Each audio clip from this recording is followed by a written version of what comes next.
sebagai tanda duka cita kami.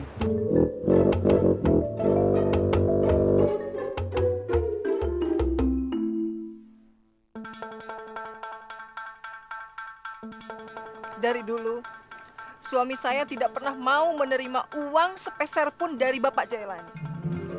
Jadi lebih baik Bapak sumbangkan saja uang itu untuk orang-orang yang lebih membutuhkan. Iya. Sebentar, ini aku mau nanya kalau gitu. Gimana kabarnya Neng Jihan? Mau ketemu aku langsung sama dia, boleh? Maaf Pak Jailani, Jihan saat ini sedang kondisinya lemah sekali. Dan dia belum siap untuk bertemu dengan siapapun. Halale. Langsung tambah lemas lutut aku mendengar kondisi Jihan kayak gitu. Aduh, nggak tega aku. Bolehlah aku lihat sekarang ya? Assalamualaikum. Aduh. Bu. Aduh. Allahu Akbar.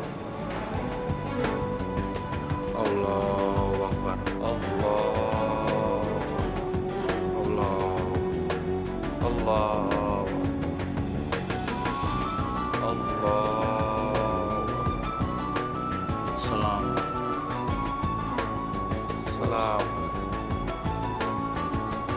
Salam.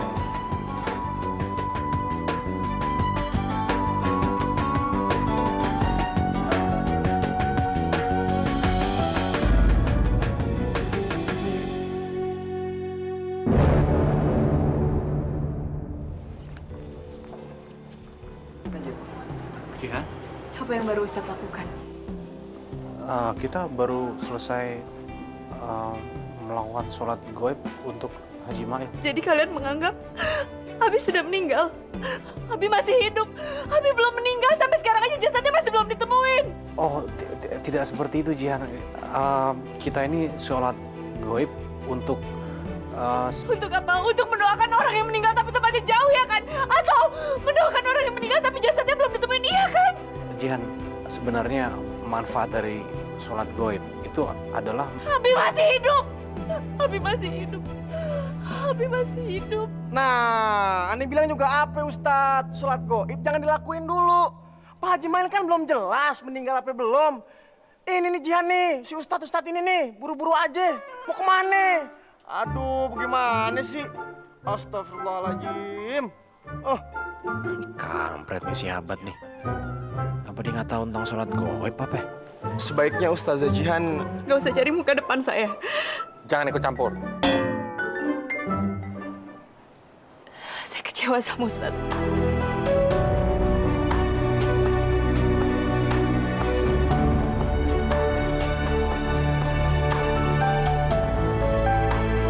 Jihan.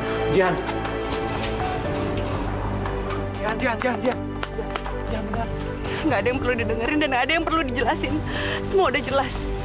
Maksud Ustadz ngadain sholat gaib itu buat apa?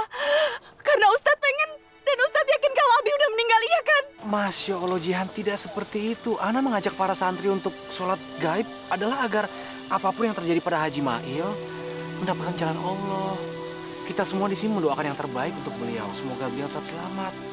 Dan kalaupun amit-amit beliau dipanggil oleh Allah dan jasadnya masih belum ditemukan, kita semua wajib untuk melakukan sholat gaib. Ini semua bagian dari fardu kifayah, Jihan. Jihan harusnya lebih paham daripada Ana.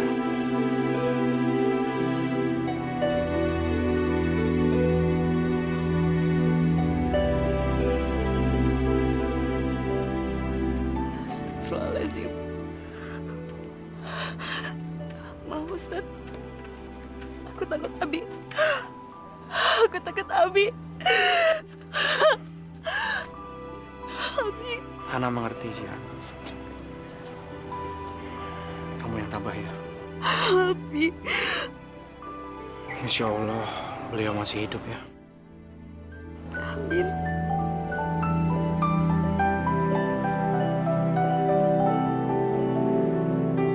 Alhamdulillah bila ternyata Haji Mail masih hidup.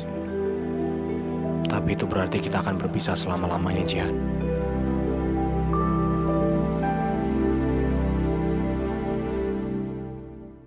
Assalamualaikum.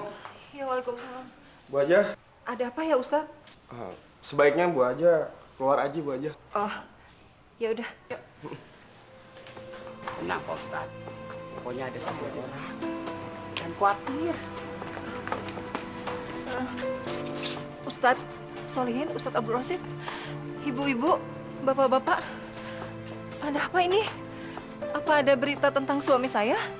Kami datang kemari menyampaikan rasa duka cita yang sedalam-dalamnya atas kepergiannya Pak Haji Mail, Bu Haja. Terima kasih, Pak. Terima kasih semuanya.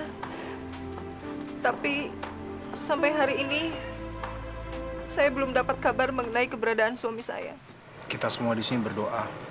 Semoga Pak Haji Mail dalam keadaan baik-baik saja. Amin.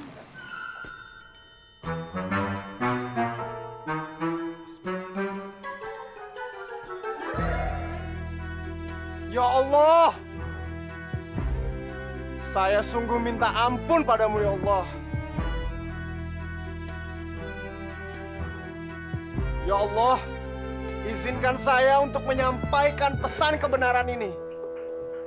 Karena saya udah nggak sanggup untuk nyimpan semuanya ya Allah. Ustadz Abad, maksudnya apa? Bu Haja, izinkan saya bicara sebentar. Sebelum Pak Haji Mail kecelakaan dan menghilang hingga sekarang ini,